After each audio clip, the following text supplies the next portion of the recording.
you to listen. Okay. Like I said, let's make Greg do that. Go tell him. He's going to be like,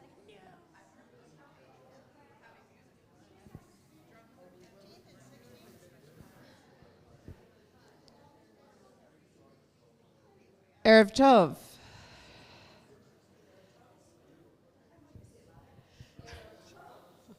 Thank you, John.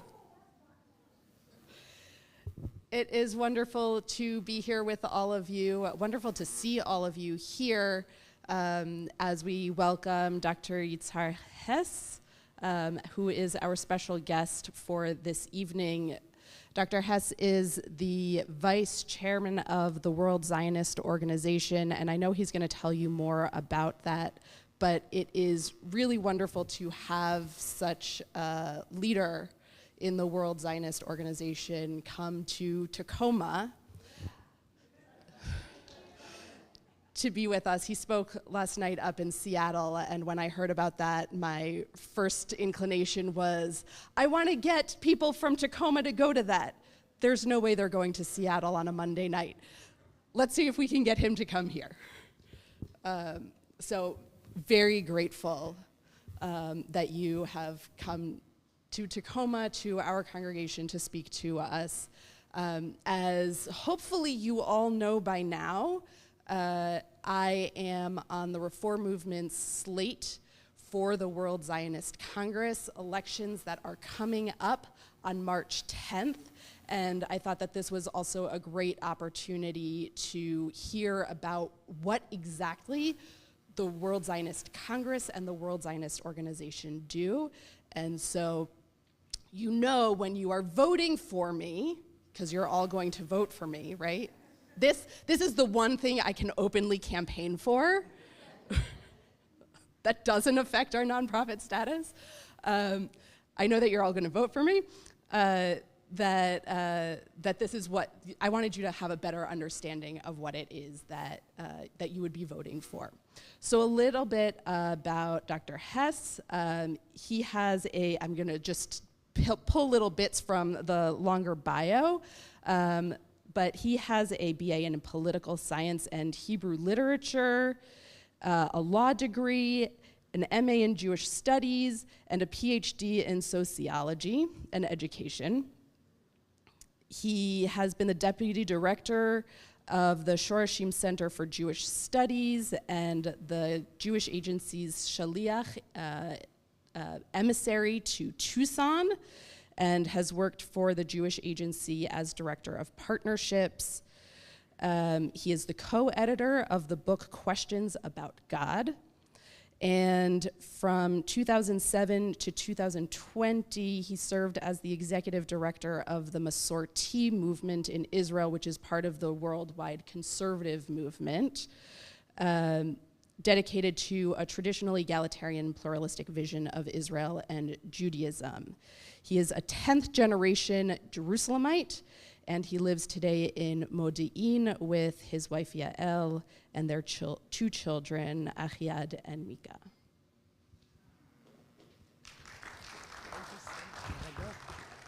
Thank you, Rabbi, for the warm introduction. Toda Rabbi. It's such a pleasure to be here with you.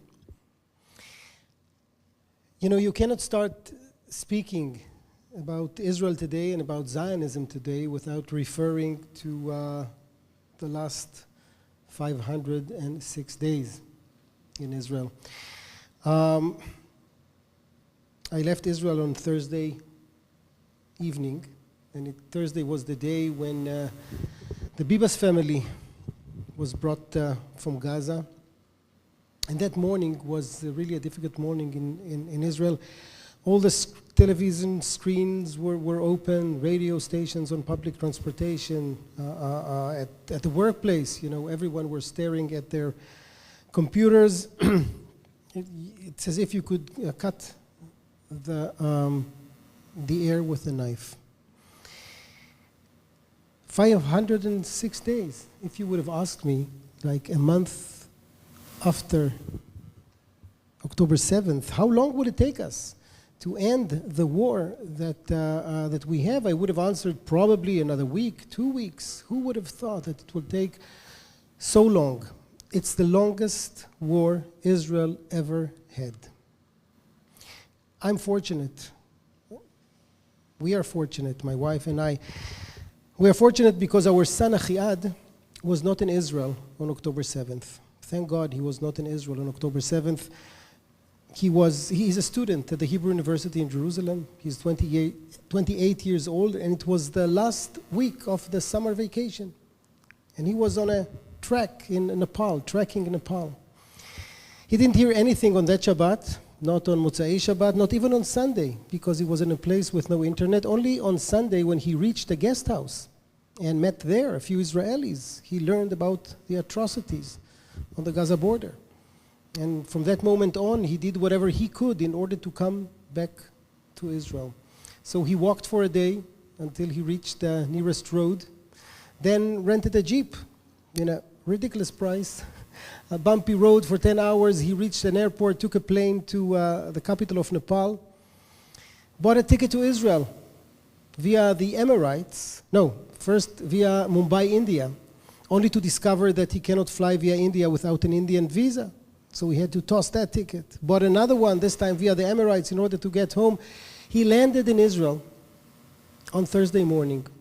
Yael, my wife, and I waited for him at the airport, took him home, quick shower, a breakfast, and then he rushed to his unit and served in Gaza for more than half a year.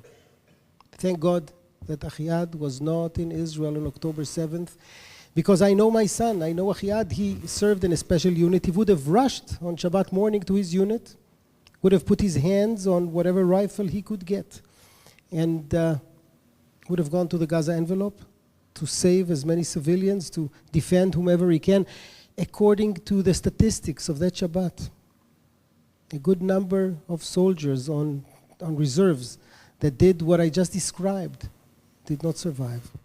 So thank God that Achiad was not in Israel on October 7th. Unfortunately, I cannot say the same for so many other families.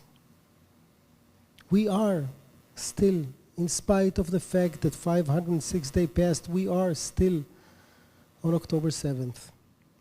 Israel did not reach October 8th yet. Hopefully we'll be there, but we will not be there until the hostages are back home. We will not be there until we understand what happened on that Shabbat. How come, after so many investments in our security, defending the South, defending the North, how come it could happen to us in such a banal way? Okay, nothing sophisticated was there. And we had sophisticated security measurements to protect our southern border, but it didn't work. We had radars, we had complicated fence, we had underneath dug into the soil. The radar that was supposed to protect the southern border, its name was Ro'eh Yoreh in Hebrew. If you translate it to English, it sees and it shoots automatically. You could not pick a more hubris name for something. It didn't see, it didn't shoot, it was easy to knock it down. How could it happen? According to the security doctrine of the State of Israel, we should have been warned 48 hours prior to a war when it starts. We didn't get this warning, not 48, not 24, not 12 hours. It's definitely a military failure. It's definitely an intelligence failure. But first and foremost, it is a political failure. The fact that we thought that peace can be bought with money. Well, it cannot. So the last 506 days in Israel were the hardest days that we knew, and it didn't end yet.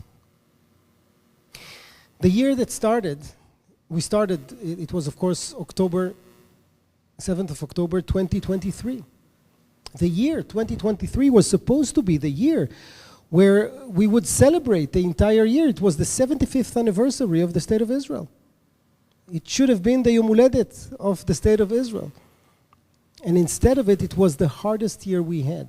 Not only because of October 7th and the 506 days following it, but also because of October 6. Do you remember October 6? October 6 was not a paradise. The 10 months prior to October 7th were the months that we were demonstrating in our streets, demonstrating strongly, severely, even pushing the envelope to some extent in order to defend our democracy. We were demonstrating against our duly elected government because many of us felt, me included, that our government is trying to change the democratic DNA of the State of Israel. The biggest wave of demonstrations was on one of the Wednesdays when Minister Gallant was fired for the first time. 700,000 people in the streets. 700,000 people, it's like 10% of the Jewish population in Israel. Just imagine, took it to American proportions and get 10% of the Jewish population in Israel was there in the streets. It's huge. And you know, I take comfort from the fact that so many of us demonstrated in these 10 months.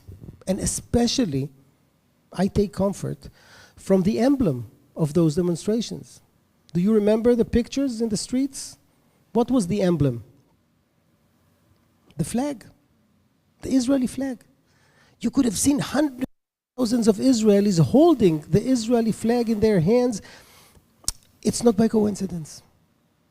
I think that it became the emblem of the demonstrations because for many of us, touching the soul of Israel as a democratic state, it's as if you are touching something that makes you go back to the basics, to the fundamentals, to the flag of the state. Almost identical flag like the one that Theodor Herzl introduced on the first Zionist Congress 127 years ago. The blue and white flag. I would like to go with you for a second to the first Zionist Congress. I think it has to do with the Israel of October 8th that we'll need to build as soon as October 7th is over. So let's go first to the first Zionist Congress back there. What year was it? Do you remember? The first Zionist Congress was in 1897. 1897. And where? Basel, Switzerland, right. By the way, why Basel? From all places, why Basel? Any idea? Anyone visited Basel? Here you go. Kol hakavod. It's neutral. It's Parv. Yes, but no, it's not the reason. Actually, Herzl didn't want Basel. Theodor Herzl wanted München, Germany.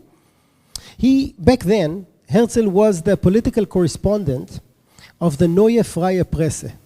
It was the intellectual publication, newspaper of Western Europe. It was like the New York Times of today. It was such prestige that there were some people in Europe that on their business cards, they wrote a subscriber of the Neue Freie Presse. And he was the political correspondent based in Paris, columns every week, a serious person. He knew Europe well. And he also knew that the race to have the conference is Munich because it's posh, intellectual, cosmopolitan. Munich back then was the right place to convene people. Yet, he could not have it in Munich. And you know why? Where's Rabbi? Excuse me, Rabbi. It's because of the rabbis. Oh, another one. So, sorry, Rabbi. It's because of the rabbis, all of them, from Reform to Orthodox, including the beginning of conservative Jews. All of them signed a proclamation that was sent to the municipality of Munich with a demand to ban the option of having this radical convention, this dangerous convention, this ridiculous convention of Jews who think that the Jewish people should have sovereignty in Palestine. Not in our backyard, they said. And they were successful because Herzl did not want to pick this fight. He was insulted heavily. He didn't want to pick this fight. By the way, he did not forget the rabbis of Munich. He remembered, he did not forget and did not forgive. Yet he set his sights and moved to Basel. So the First Zionist Congress was convened in Basel because this is where Herzl could have it. Now, Herzl arrived to Basel just a few days before the Congress in a train from Paris. And the first thing that he did upon arriving to Basel was to see the place that he rented for the convention. Now, he didn't see it before, and he was nervous. Just imagine planning an event 120 years ago, international event with no internet, no Excel sheet to build a budget, to create the list of the participants, no FaceTime with the organizer on the field that would show how it. He was nervous. The first thing was to see the place, and he went to see the place, and he understood immediately that this is not the right venue. He canceled it and rented the Stade Casino. Stade Casino, it's not a casino, it's the name of a theater in Basel. It's like an old European oakish kind of theater. And Herzl saw it and said, okay, here it could work. Now, Herzl knew what he was talking about, because one thing that he was an expert for was theater. Herzl, in a way, surrendered to journalism. His passion was theater. He was a playwright. He wrote 16 plays. One of them was so successful that it was shown for 15 years in the Burg Theater in Vienna. So he was a successful playwright. So he knew the essence of drama. And he wanted a place that would give people the feel that something new is about to start, to give them the feel of a Jewish parliament. Something that would be as different as it possibly be from a back room in somewhere in the shtetl in Poland, where 10 men drink schnapps and speak Yiddish. He wanted to give a feel of statehood. And he was working on each and every iota of this conference. The content was ready. He wrote it a year before, his book, The Jewish State, Judenstaat. Everyone read it. And he was working for the 3 days that he had before the Congress in Basel, upon arriving in the new venue that he rented, on the decor. Where the stage would be, where the flag will be, where would people sit, how it would. He wanted to give this feel. Even the dress code. If you would have been among the lucky ones who were invited to the First Zionist Congress, you would have seen that on the invitation, the dress code is as formal as it could be. You had to come with a frock. You know what is a frock? Frock, it's like like a tuxedo with long tail, high hat, cylinder, and a white bow tie. What? Yes, which is, 10 a.m. Sunday morning, quite nice. Now, in his diary, he writes something about the morning of the Congress, which is interesting. He writes about his deputy. I'm fond with the deputy of Herzl in the First Zionist Congress because today I sit on his chair. Okay, I'm the vice chair of the World Zionist Organization that he founded. The deputy chair in the First Zionist Congress was Dr. Max Nordau, a physician, a philosopher. If you know the Nordau Boulevard in Tel Aviv, so Nordau, before he was a boulevard, he was a person, and that was Dr. Max Nordau. Now, Herzl writes in his diary that on the day of the opening of the Monday of August 28th, 1897, he stands at the entrance, Herzl, half an hour before the opening session, and he greets people who come. Now you can imagine Herzl stands with his frock, with his cylinder, with his white bow tie, and he sees his deputy, Nordau, approaching the auditorium. Good God, wearing a light summer suit, not a tuxedo. He approaches him. They had a little discussion, he writes. He convinced him to go back to his hotel room, to change, and to come back at 10, and everything could begin. A small story that tells you something about the way that Herzl dealt with each and every detail, like a playwright, like a director. When the Congress began at 10, people who knew Herzl before noticed that he changed. The way he moved on stage, the way he talked, the way he deliberated the discussions, it's as if Herzl felt on his shoulders the way of history. That was the role of his life. He played this role of being the head, the chair, the president of the Zionist movement for 7 years until he passed away. Herzl passed away at the young age of 44. At the first Zionist Congress, he was at the age of 37. He was able to change Jewish history because of his personality, because of the idea that he introduced, and because of another secret sauce that I will be talking about in a second. Herzl, we know, was not the first Zionist. Zionism began good 15 years before the first Zionist Congress. The first wave of Aliyah to Israel is considered to be by historians in 1882, 15 years before the first Zionist Congress. So Herzl was not the first Zionist.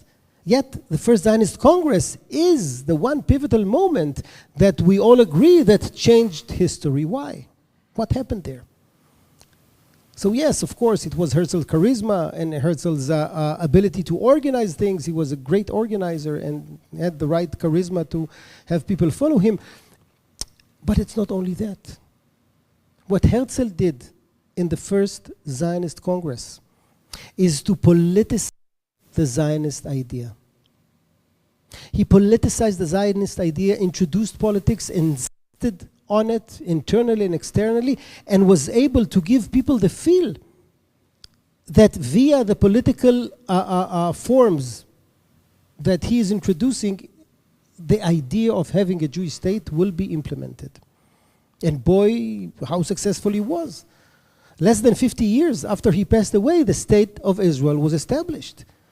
In historical terms, it's nothing. 50 years. Now, what was that politic?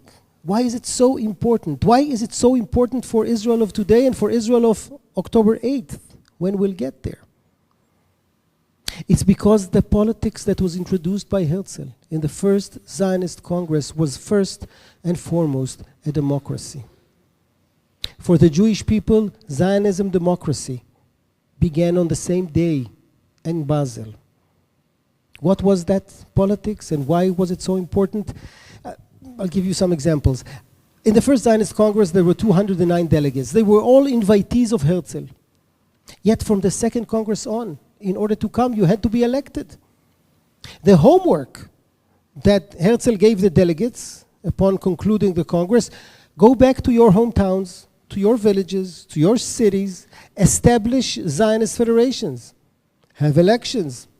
If you are elected, you are most welcome to come to the second Zionist Congress. If not, tough luck. In order to be shliach tzibur, you need to have tzibur. In order to be a politician, you need to have constituency. You need to have people that would elect you. Key element of democracy. The second one is even more important. It makes me even more proud. It's the fact that women, from the second Congress on, women could vote and could get elected. 1898. When did women got the right to vote in the United States of America? 1920s. In Canada a few years later. In France, 1945. What was the last democracy that allowed women the right to vote? Do you know? Switzerland. 1972. Wow, indeed, wow. 1972. So, to think that Zionism was among the first political movements in the world that allowed women the right to vote, it's another reason to be proud of. And I think that these strong ties between Zionism and democratic values, it's not only something to be proud of.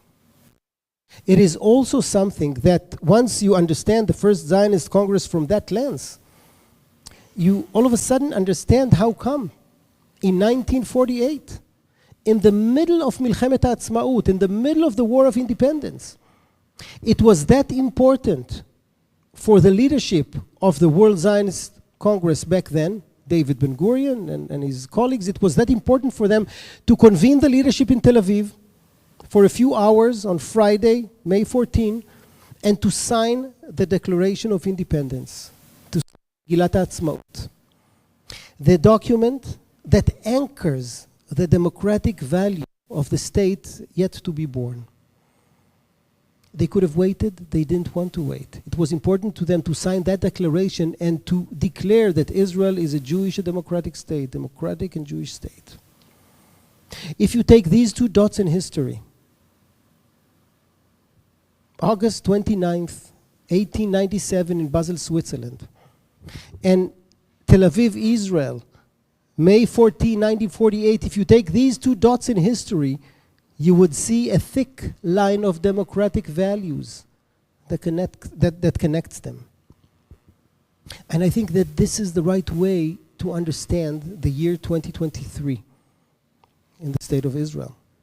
The 10 months prior to October 7th and October 8th that needs to be built. The same energy that was back there in Basel and then in 1948.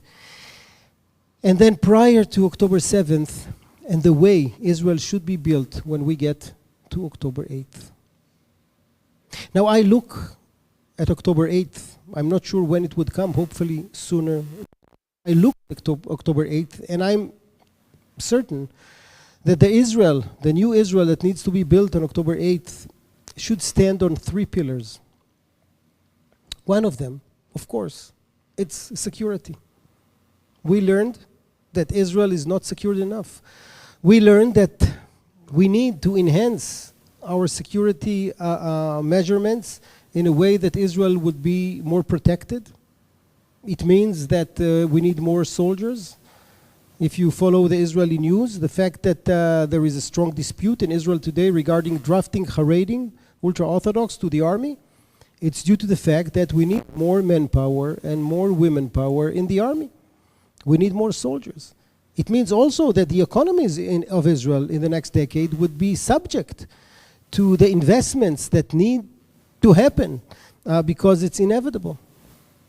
So security is something that we would need to invest strongly in the coming few years.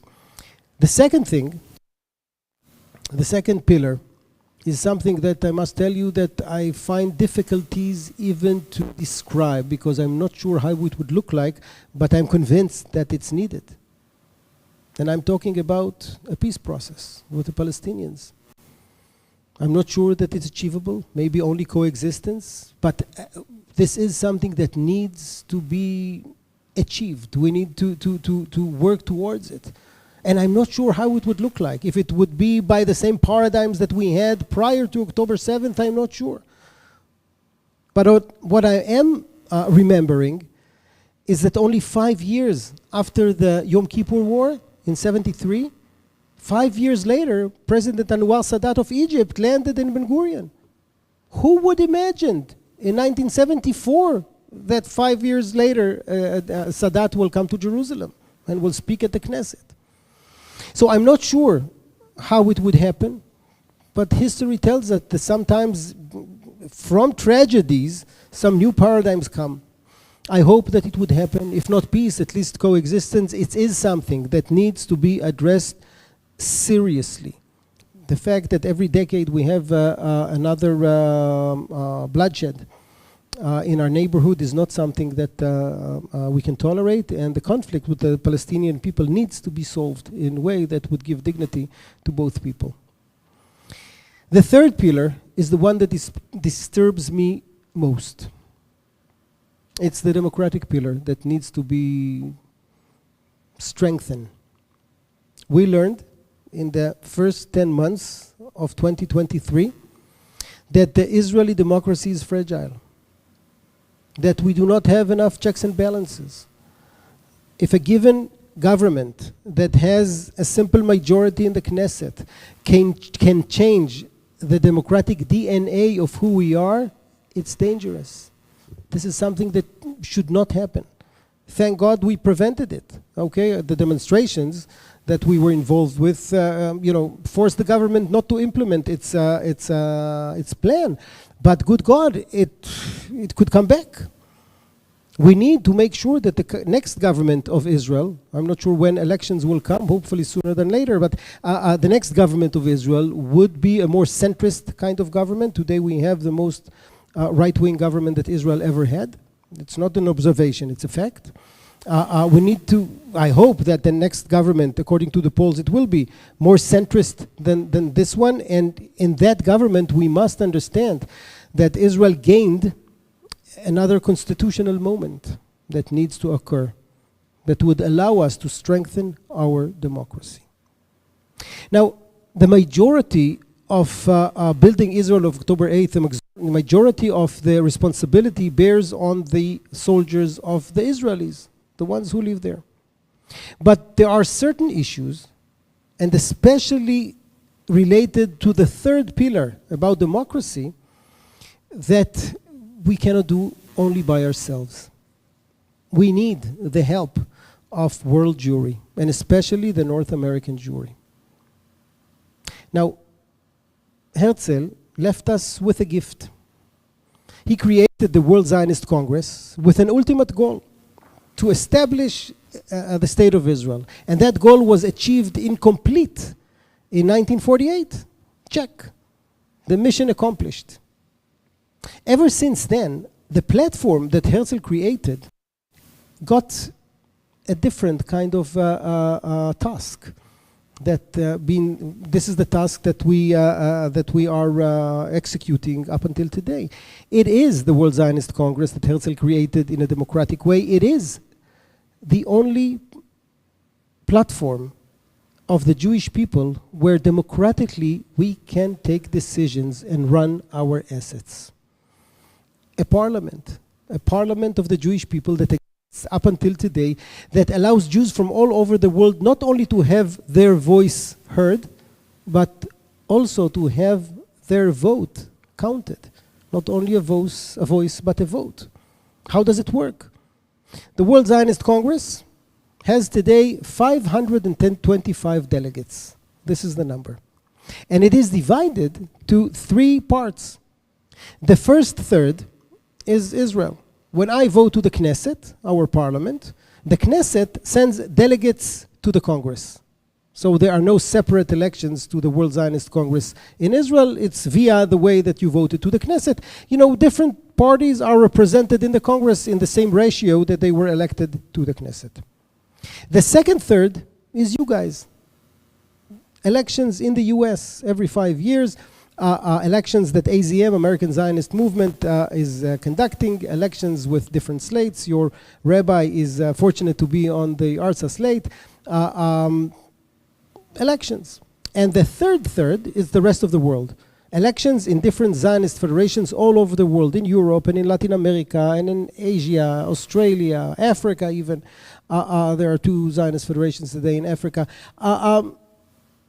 Elections from all over the world democratically. It's the only Jewish NGO, huge NGO, you'll see how big it is, that allows people to be elected democratically to run its assets. Now, what do we do? So the parliament is convened every 5 years. What do we do? What are our responsibilities there? And how come it is so important, especially to the reform movement and the conservative Masorti movement? Well, in the parliament, of course, we talk. It's parliament, and Jews love to talk, so we talk and talk. But the most important thing that we do is to run our joint assets. We have assets, you and I, together. One of them is more known, like the Congress is like the umbrella. Underneath, a few daughter companies. Please, we have the assets via our daughter companies. One of them is the Jewish Agency. I'm sure that you heard about the Jewish Agency that sends shlichim to Nifty camps and to Ramah camps, that does multiple programs to engage people in Israel and Jews around the globe.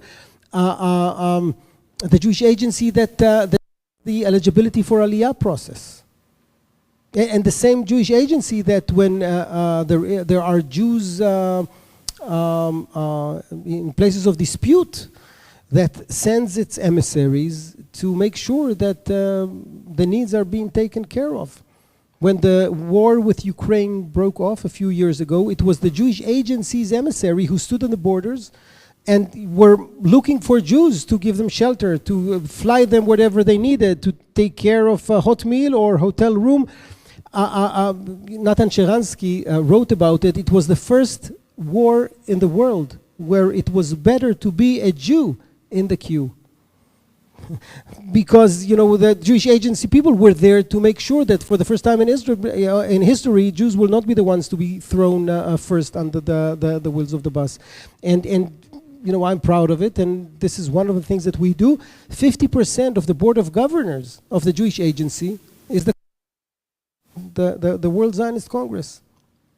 This is also an entity, the Jewish Agency, that funds Jewish pluralism in Israel. As we all know, in Israel, only Orthodoxy is recognized officially and funded heavily. And the two movements that are not Orthodox, Reform Judaism and Conservative Masorti Judaism, are not funded and not recognized. The only source of funding to the two movements is the Jewish Agency. It belongs to the Jewish people. Now, the budget of the Jewish Agency is more than $500 million a year. Significant. And again, 50% of the Board of Governors is the Congress. Yet, this is not the most important asset that we have. The second asset that I will share with you is way more important. It's named Keren Kayemet L'Israel, JNF, Jewish National Fund. Not to be confused with Jewish National Fund USA, JNF USA. It's a different entity with the same name but a different entity that does good, but it's not connected to Keren Kayemet L'Israel in Israel. Keren Kayemet L'Israel in Israel, okay, Jewish National Fund. It's a company that Herzl founded in 1902 in order to purchase land in Israel. Our grandfathers and grandmothers, you know, had the blue box to put that, you know, that money worked well because land was bought in Israel. And today, 17% of the land in Israel is owned by Keren Kayemet L'Israel. And this land bears fruit, you know, from rentals, from development, you know, financially it bears a lot of money.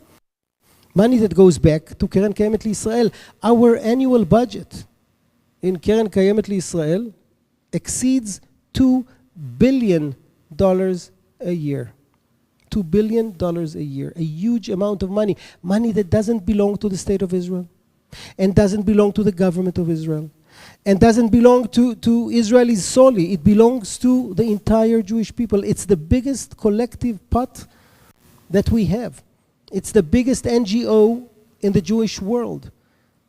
The money, $2 billion, it's almost 3 times than all the money of all the campaigns of Jewish federations in North America together. And it belongs to all of us. Actually, it belongs more to you than to me because I'm only third. World Jewry is 2/3 of the Congress. Now you can imagine that with $2 billion, good things can be done, like funding Jewish pluralism, and not so good things can be done. Now, what happened to us in the last elections to the World Zionist Congress in 2020 was a tragedy. Apathy almost killed us. I represent Merkaz, the Masorti conservative slate. We got 15,000 votes in the last elections. Arza, the reform slate, got 30,000 votes in the last elections. You know who did well? You can imagine. The Haredim, the ultra-Orthodox, they joined the Congress just in 2020 for the first time. You know, they were against Zionism for decades. Okay, Herzl was the enemy number one. Yet they joined in 2020 because of various reasons. They signed everything that they had to sign, so they are legitimate partners in the World Zionist Congress, and ran a slate. Eretz HaKodesh, this is the name of the slate. They ran a slate with one sole goal: to push us, to push out Reform and conservative Jews from the power that we do have in the World Zionist Congress, and to prove that the only legitimate Judaism is theirs. And they were quite successful because they were able to mobilize their voting power, and they brought 20,000 voters from the New York area alone.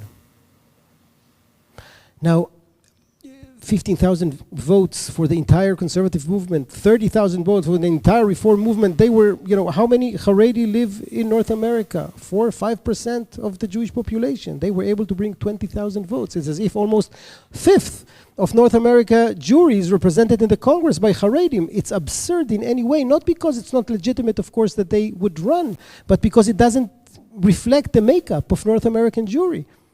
And it changed the Congress. For the first time since Herzl, the pluralistic, liberal side of Zionist outlook became a minority. And orthodoxy, ultra-orthodoxy, right-wing and ultra-right-wing became the majority. Now you can imagine how dramatic it is. Like if the Jewish Agency does eligibility for Aliyah, and now there are ultra-Orthodox on the board of governors of the Jewish Agency. And for them, rightly, this is their ashkafa, this is the way, their outlook, okay? According to their opinion, a reform convert or a conservative convert are not Jewish. It's the first time that such a discourse became part of the discourse in the Jewish Agency. We had disputes, and we do have disputes with the government, religion and state issues, but in the Zionist movement, never. And it became something that we need to address. And some other issues, when it comes to allocations of funds. If their goal is to shrink the money that is allocated to Jewish pluralism in Israel, they have the majority to do it. Thank God that we fought it aggressively, and we found ways not only not to shrink it, but also to enlarge it. But still, this is the threat that we are facing when we are coming towards the elections that are about to start next month here in the US. From March 10th to May 4th. There will be elections, the World Zionist Congress via the American Zionist movement here in the US. Very easy way of voting. You vote online. It's like a 5-minute process. You need to be Jewish, self-identified Jew. You need to be over 18. You need to declare that you are Zionist. There is a platform that is basically the motherhood and apple pie of Zionism. Nothing, nothing controversial there. And you need to pay the Zionist shekel. Zionist shekel today is $5. It's like to be part of building the building, and it covers the cost of the elections, as well as helping us control potential frauds. Because when you need to pay with one credit card, and one credit card can only pay for 2 people maximum, different names, but for 2 people, it prevents frauds. I know that we wouldn't try to do frauds on that, but some could. This is something that was done before, and we are hopeful that this time we will not be facing the apathy that almost killed us last time. We know that today there is more than one Haredi slate. Eretz Kodesh, the slate that I just described, is not alone in the scene. Eish, another Haredi slate, joined the race. So there are 2 Haredi slates now. They are running not only in the US, but in Europe in some places, in Latin America in some places. So it is, a growing force in the Zionist movement. We need to prove that we are the majority, because we are the majority. We simply are the majority. If just the people who are registered to reform congregations and to conservative congregations would bother to vote on those 8 weeks, we will take these elections easily. Okay, we have the numbers, we need that engagement. Now, we all know in politics that not voting is voting, right? we know it. Ooh, how we know it. Both in Israel and here. That once you don't vote, you let others to decide what would happen. And this is such another place that hopefully will be able to show that at least in this scene, at least this time, we are able to do it differently. So this is our pitch for today, and we need your engagement, not only to vote personally, you, but also to remember that we made research. Each and every one of you has potential influence on 30 to 50 people. People that even if you will ask them, do me a favor, vote for this, they would do it. Even if they are not experts of Zionism, even if they do not know about Theodor Herzl and the complexity of the World Zionist Congress, whatever, they would understand that if you care about it so much, they should do it. Now, this is the only way to win these elections, right? So please try to remember it and do it. And this commitment is dramatically important to non-Orthodox Jews in Israel and to the ability of Israel to be the place that we want to see on October 8th. A Jewish and democratic state, democratic and Jewish state, יהודית ודמוקרטית בדיבור אחד. This is the Israel that worth fighting for. Questions, reservations, idea, I would love to hear your remarks. Yes, please. I can repeat the question. You could repeat Yes, I will repeat the question. I imagine there's a lot of monetary support that flows from Reform Judaism to Israel. If we're sidelined, made less important, is that going to affect the contributions that go from us to Israel? I'm not sure I understood the question. Okay. Reform Jews send a lot of money to support Israel. Yeah. If Reform Jews wind up being disrespected, marginalized, is that going to reduce our enthusiasm for supporting financially the state of Israel or the Zionist Congress? Well, I think it already happens. The rift between Israel and its diaspora in some places and in some cases is indeed vivid. Contributions are important. The question was about, I didn't repeat the questions. The question was about donations to Israel and its impact on Israeli policymakers and the impact of participation in the World Zionist Congress. So I'd like to address it from a different angle, with your permission. I think that donations to Israel today, it's important because it connects people to Israel. But if you compare the money that is coming via donations, via Jewish Federation and via university and hospitals and whatever, to the Israeli government budget, it's not a big percentage. Okay, it's not a big percentage. And I think that it doesn't mean that it's not important. It is so important, but as far as percentage, it's not big enough for the government, especially this government, to look at it as something that they should protect. I can tell you that for this government, the Prime Minister and many of the ministers, for them, I'm even ashamed to say it, I must tell you, but I will say it because they expressed it out loud. But I feel that I'm Ron Dermer, the ex-ambassador of Israel to the U.S., said that evangelical Christians in America are more important than the liberal Jewish community here. Now, it's awful even to think that there are ministers who think this way. They and the Haredim are like working together in order to create this notion that our Judaism is not Jewish enough or not legitimate. I think that the way to prove that they are 100% wrong is by activism. Zionism began as a dream of just a few. Herzl could not have the Congress in Munich because of the Jewish people. Okay, and he won and they lost. Okay, Zionism became something that is as real as it could be. I think that we need to fight this trend with the right activism that we can.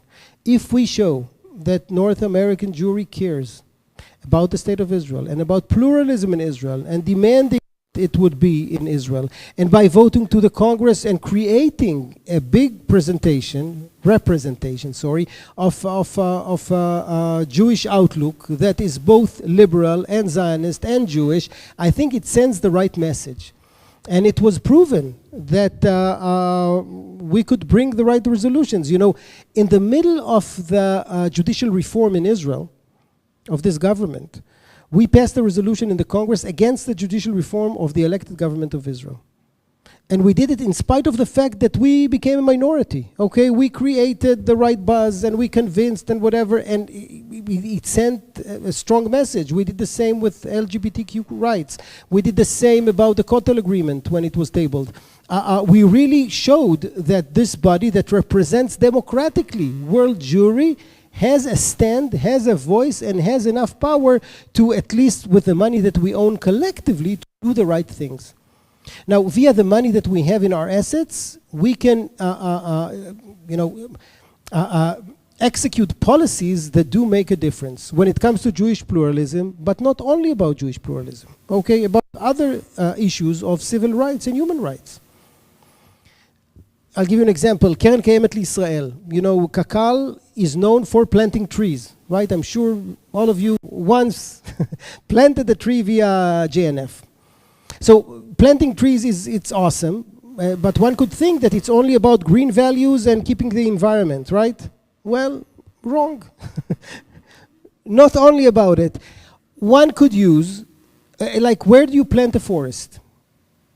Could it be that planting forest might be used to discriminate some populations in the Negev?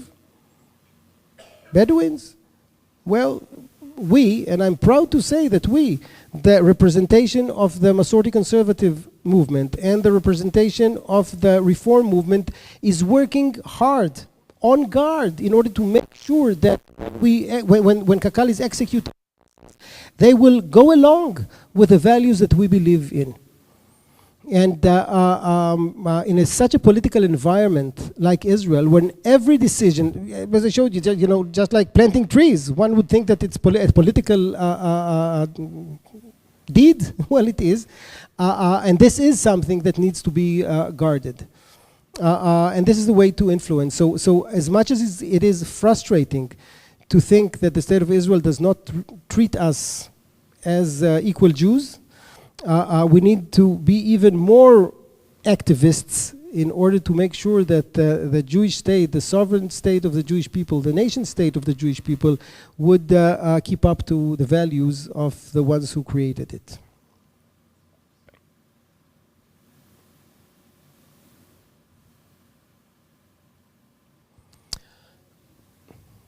I think they are all convinced, Rabbi. And you need to make sure that you vote for your rabbis. For your rabbi, not rabbis, also to rabbis, but for your rabbi. In your congregation, it's like 250 households. Okay? Now, if each one of the households would, I'm not sure how many voted in the state of Washington in the last elections to Arza. Do you know the data for that? So I checked before I came how many people voted for Merkaz, for their conservative slate in the state of Washington. 100 votes in the entire state. Now I would imagine for the reform 200 votes in the entire state. It's absurd like no other.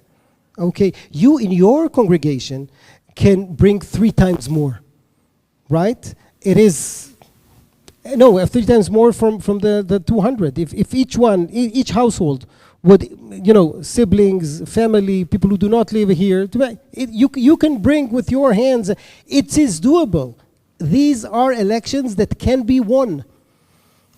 on May 5th or a few days later, when all the results there, we'll feel, oh, this time we did it right. At least in one elections, we won. Yes, please. I am going to...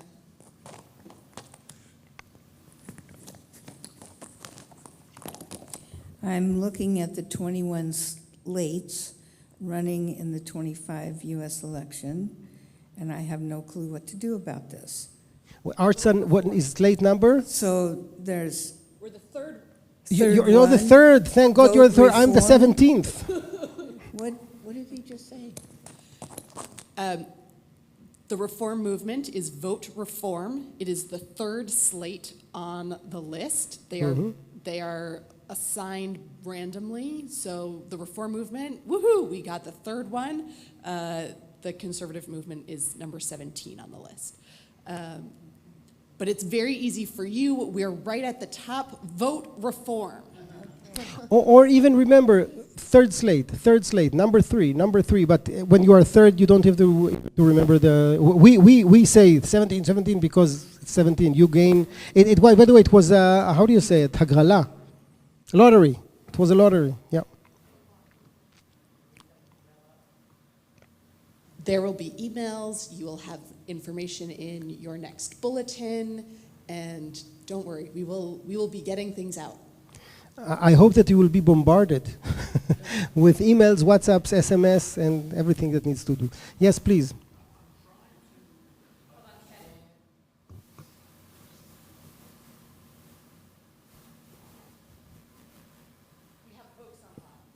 Okay. And in my own mind, the connection between American Jews and democracy in Israel. And I think what I'm hearing you say is that if American Jews who are in the reform and conservative movement can elect their officials in the World Jewish Congress, then that will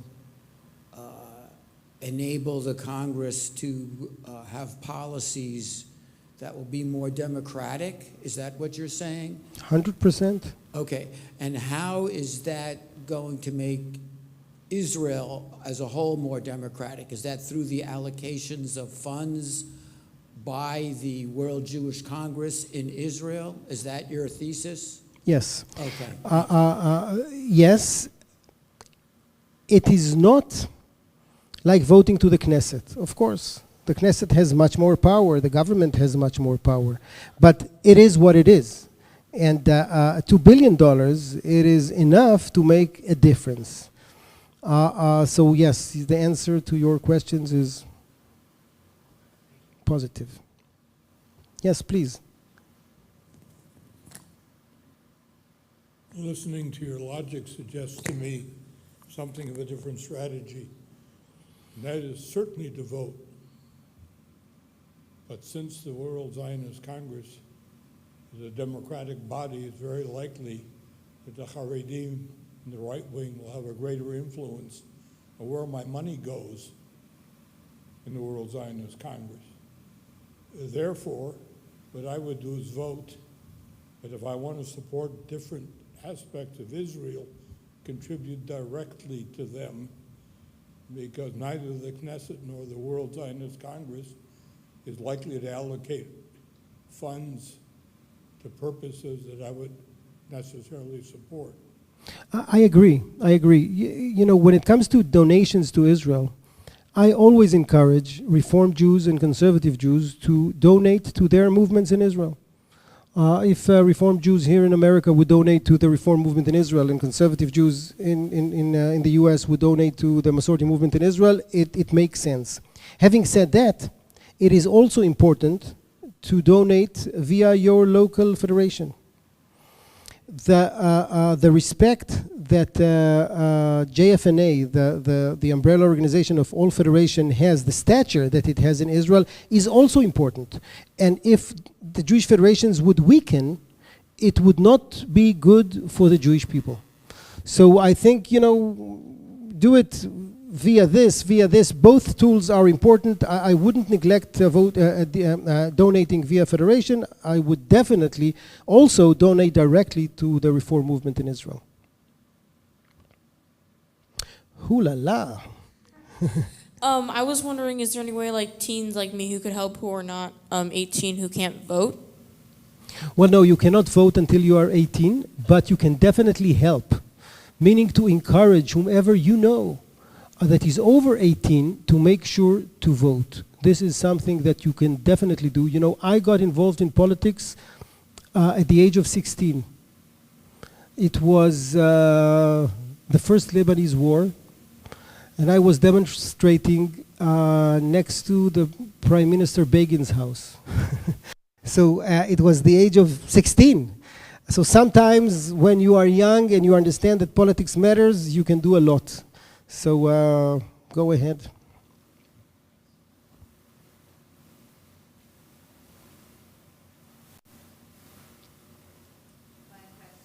My question is, can non-Jewish partners of interfaith families vote? Well, you should be Jewish. Self-identified Jew and not practicing any other religion. This is the definition. So, you know, that's the best that I can say. No one checks anything, but if a person defines himself Jewish, he can vote.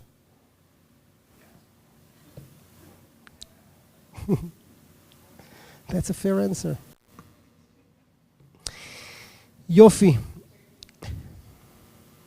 Chaverim, thank you so much for coming tonight. I really appreciate it.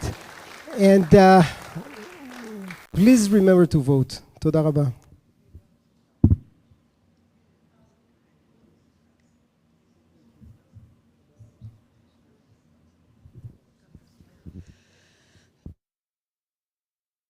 Thank you again to Dr. Yitzhar Hess.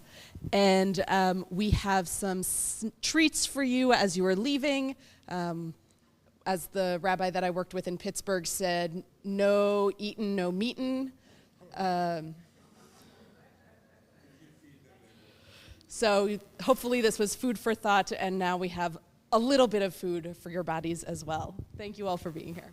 And thank you, Aaron on tech and Greg at the door.